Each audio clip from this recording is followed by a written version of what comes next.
नमस्कार, आप देख रहे हैं क्लीन न्यूज यूपी और मैं हूं आपके साथ वैशाली वर्मा। चलिए देखते हैं सुबह से शाम तक की 10 फटाफट बड़ी खबरों को। योगी आदित्यनाथ सरकार संचालित करेगी परिवार कल्याण योजना। प्रत्येक परिवार की होगी आईडी, रोजगार और पात्रों को मिलेगा योजना का लाभ। प्रदेश के सभी परिवारों को रोजगार के अवसर प्रदान करने और सरकारी योजना का लाभ पात्र व्यक्तियों तक पहुंचाने के लिए योगी सरकार परिवार कल्याण योजना संचालित करेगी। इस योजना के तहत प्रदेश में रहने वाले सभी परिवारों की परिवार आईडी बनाने का निर्णय लिया गया है। परिवार आईडी के माध्यम से प्राप्त एकीकृत डेटाबेस के आधार पर रोजगार से वंचित परिवारों को चिन्हित कर उन्हें रोजगार के अवसर प्राथमिकता पर उपलब्ध कराए जाएंगे।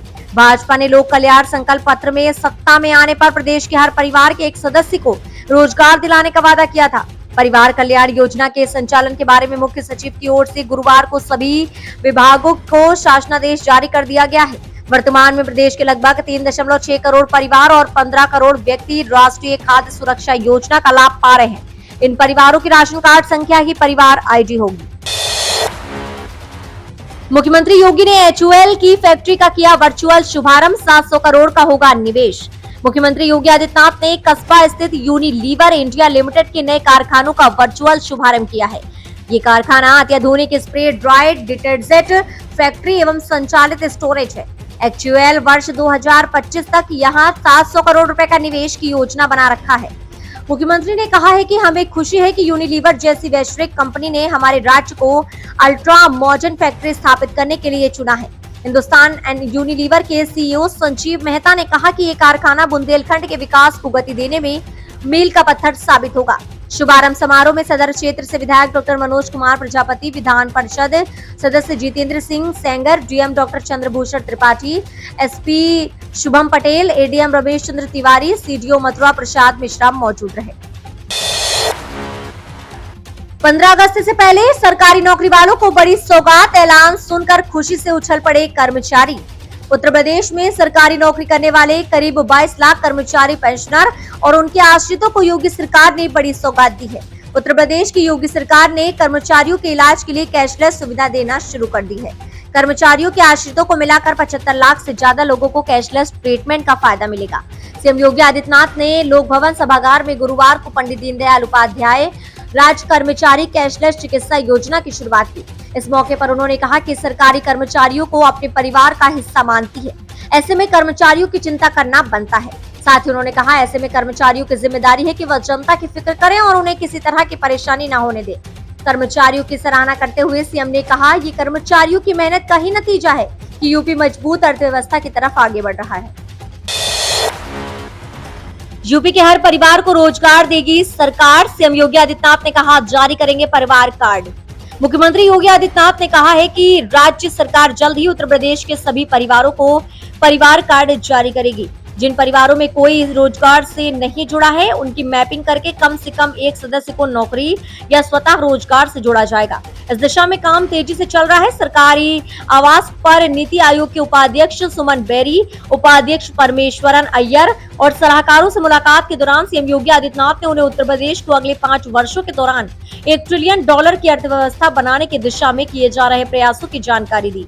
उन्होंने बताया कि उत्तर प्रदेश को $1 ट्रिलियन की अर्थव्यवस्था बनाने के लिए चयनित कंसल्टेंट 150 दिनों में इसकी विस्तृत रूपरेखा प्रस्तुत करेगा। फिंगरप्रिंट खोलेगा दूसरे राज्यों से आए अपराधियों का राज। यूपी पुलिस ने शुरू की तैयारी। पहचान छिपाकर दूसरे राज्य या शहर में रहने वाले बदमाश अब पुलिस की नजर से बच नहीं पाएंगे। संदेह होने पर पुलिस उनके फिंगरप्रिंट से ही कुंडली निकाल लेगी। जेल गए बदमाशों का फिंगरप्रिंट लेने के लिए SSP डॉक्टर गौरव ग्रोवर ने नाफिज सेल गठित किया है। अलग अलग राज्य व शहर में घूमकर वारदात करने वाले बदमाशों पर सिंगंजा कसने के लिए NCRB ने national automatic finger identity system तैयार किया है। दूसरे शहर या राज्य में पकड़े जाने के बाद बदमाश अपना नाम व पता गलत बताकर पुलिस को चकमा देकर आसानी से बच जाते हैं, लेकिन नाफिस में जिसका विवरण दर्ज होगा उसका फिंगरप्रिंट लेते ही पूरा रिकॉर्ड सामने आ जाएगा। यूपी में आज भारी बारिश की चेतावनी। मौसम विभाग का अलर्ट। गरज के साथ बरसेगा पानी। एक पश्चिमी विक्षोभ उत्तरी पाकिस्तान पर स्थित है और इससे जुड़े चक्रवात के कारण पंजाब, दिल्ली, हरियाणा और पश्चिम उत्तर प्रदेश और आसपास के क्षेत्रों में गरज के साथ बारिश होगी।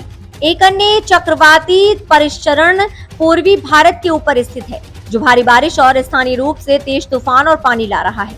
मौसम विभाग ने अलर्ट जारी करते हुए अगले 2 दिन के लिए भारी बारिश की चेतावनी दी है। अलर्ट में कहा गया है कि उत्तर प्रदेश में भारी बारिश और गरज के साथ तूफान का अनुमान है।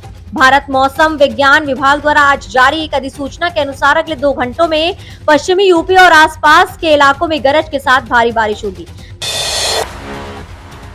यूपी में 5,500 से ज्यादा पदों पर निकली नौकरी, 35,000 रुपए महीना सैलरी, आयु सीमा 35 साल। राष्ट्रीय स्वास्थ्य मिशन उत्तर प्रदेश ने 2022-23 सन के लिए नर्सों के लिए सामुदायिक स्वास्थ्य प्रशिक्षण में 4 महीने के प्रमाण पत्र के लिए बड़ी संख्या में पदों को नोटिफाई किया है। सिलेक्ट उम्मीदवारों को कोर्स पूरा करने के बाद सामुदायिक स्वास्थ्य अधिकारी के रूप में भर्ती किया जाएगा। NHM यूपी भर्ती 2022 के तहत कुल 5,505 संविदात्मक पद उपलब्ध हैं। GNM या BSc नर्सिंग या पोस्ट बेसिक BSc वाले छात्र नर्सिंग NHM यूपी CHO 2022 के लिए पात्र हैं।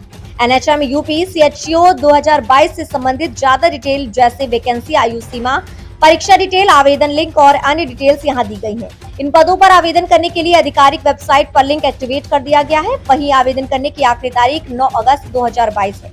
वैकेंसी की बात करें तो अनरिजर्व कैटेगरी के लिए 2,202 पद, EWS के लिए 550 पद, OBC के लिए 1,486 पद, SC के लिए 1,157 पद और ST के लिए 110 पद शामिल हैं।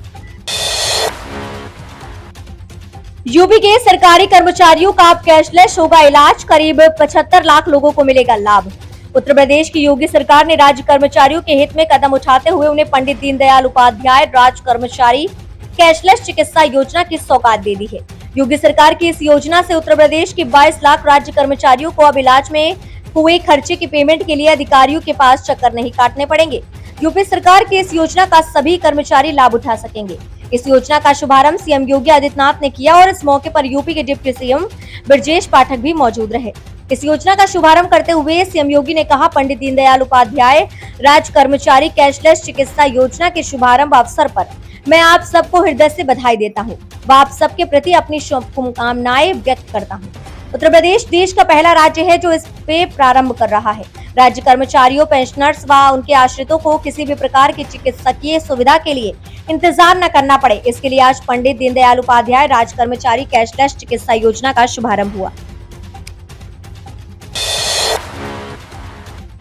किसानों के लिए महत्वपूर्ण सूचना, मिलेगा फसल बीमा योजना का लाभ। उत्तर प्रदेश के लाखों किसानों के लिए महत्वपूर्ण सूचना है।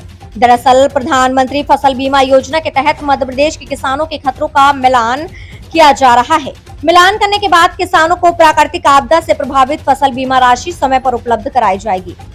पीएम फसल योजना के तहत खरीफ और रबी की फसली की बीमा करने बैंकों द्वारा किसानों के बैंक खातों से प्रीमियम राशि काटे जाने की अंतिम तिथि निर्धारित कर दी गई है।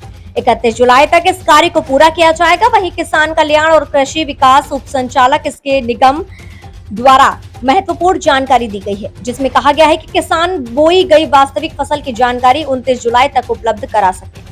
प्रधानमंत्री फसल बीमा योजना पर विस्तृत जानकारी देते हुए किसान कल्याण कृषि विकास के उप संचालक एसके निगम ने कहा है कि यदि कोई ऋण में संलिप्त किसान इस योजना से बाहर निकलना चाहते हैं तो प्रीमियम काटे जाने की अंतिम तिथि के 7 दिन पहले यानी 24 जुलाई तक किसानों को संबंधित बैंक को लिखित में अपनी सहमति या घोषणा पत्र उपलब्ध करवा सकते हैं।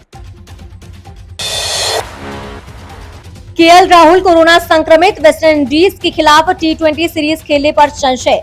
भारत और वेस्ट इंडीज के बीच 22 जुलाई से 3 मैचों की वनडे सीरीज की शुरुआत हो रही है। इसके बाद 29 जुलाई से 5 मैचों की T20 सीरीज खेली जाएगी। वनडे सीरीज के लिए कई सीनियर खिलाड़ियों को आराम दिया गया है, वहीं T20 सीरीज के लिए कई खिलाड़ियों की टीम में वापसी हो जाएगी। इनमें कप्तान रोहित शर्मा, ऋषभ पंत और हार्दिक पांड्या जैसे खिलाड़ी शामिल हैं। केएल राहुल भी चोट के बाद टीम इंडिया में वापस कर रहे हैं। वह आईपीएल के बाद चोटिले हुए थे। हालांकि राहुल से जुड़ी एक और खबर सामने आई है। बीसीसीआई अध्यक्ष गौरव गांगुली ने ऑपेक्स काउंसिल की मीटिंग के बाद केएल राहुल के कोरोना संक्रमित होने की जानकारी दी। वहीं ग्रोइन इंजरी से जूझ रहे थे। इनका हाल ही में ही जर्मनी में हार्निया का ऑपरेशन हुआ है। इसके बाद राहुल अंतर्राष्ट्रीय क्रिकेट में वापसी करने की तैयारी कर रहे हैं। तो ये रही आज की 10 फटाफट बड़ी खबरें। न्यूज अगर आपको पसंद आई हो तो वीडियो को लाइक, शेयर और हमारे चैनल क्लीन न्यूज यूपी को सब्सक्राइब करके बेल आइकन को प्रेस करना बिल्कुल ना भूलें।